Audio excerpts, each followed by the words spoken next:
이 두 가지 혐의 사실 같은 경우에는 피해자 진술 외에 목격자 진술까지 있는 사건이었는데요. 이제 목격자 진술의 신빙성까지 다투어야 하기 때문에 피해자 진술만 있는 사건보다는 좀 어려운 사건에 해당합니다.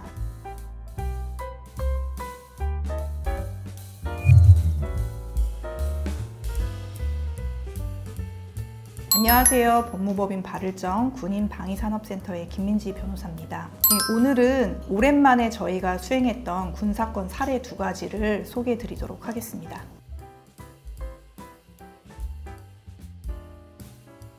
첫 번째 사례는 갑질 징계 사건입니다.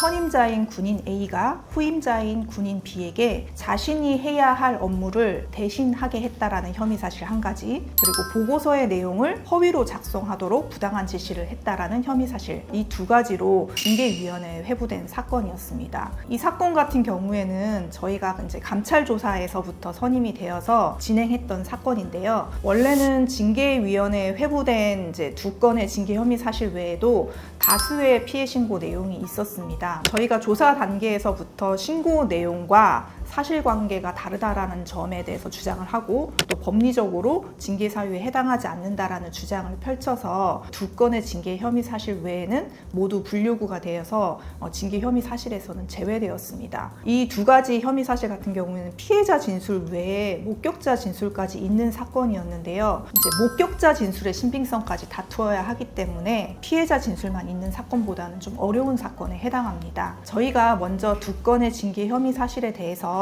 이제 피해자와 목격자 진술을 기재한 징계 기록을 열람하고 분석을 했습니다. 피해자랑 목격자의 진술이 전체적으로는 좀 일치하는 것처럼 보이는데 세부적으로는 불일치하는 부분들이 꽤 있었습니다. 그런 부분에 대해서 이제 분석을 해서 주장을 했고요. 그리고 당시에 피해자랑 목격자, 그 다음에 징계 대상자와 주고받았던 SNS 내용이 있었습니다. 그런 내용들이 피해자와 목격자가 진술한 내용하고 부합하지 않는 점들이 많이 있어서 그런 부분에 대해서 조목조목 저희가 반박을 했고요. 두 건의 징계 혐의 사실 외에 다수의 피해 신고 내용이 있었는데 그게 이제 사실이 아닌 것으로 밝혀졌다라는 점까지 추가적으로 주장을 하면서 피해자와 목격자의 진술의 신빙성이 없다라는 점을 강력하게 주장을 했습니다.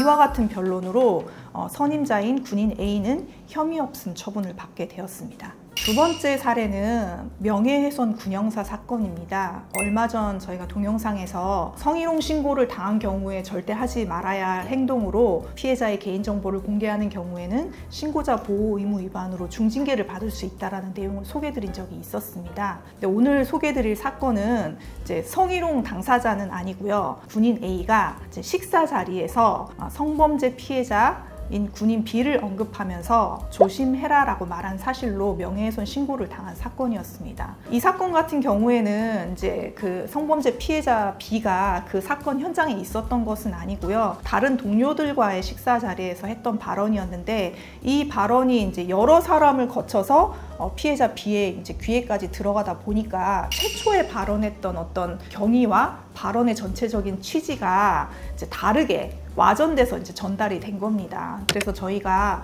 최초의 발언의 경위와 취지가 피해자가 신고한 내용과 다르다라는 어떤 사실관계를 다투는 주장과 함께 설사 피해자가 신고한 내용이 사실이라고 하더라도 명예훼손의 구성요건에 해당성이 없다라는 어떤 법리적인 주장을 동시에 했습니다. 이게 저희가 피해자가 가해자를 징계받게 하기 위해서 성희롱 당했다고 허위 신고를 했다고 한다든지 아니면 합의금을 뜯어낼 목적으로 신고를 했다든지 하는 어떤 부가적인 사실의 적시가 없는 한 B를 조심해라 라는 사실만으로 가지고는 피해자의 명예를 훼손할 만한 구체적 사실의 적시가 아니라는 어떤 법리적인 주장을 펼쳤고요.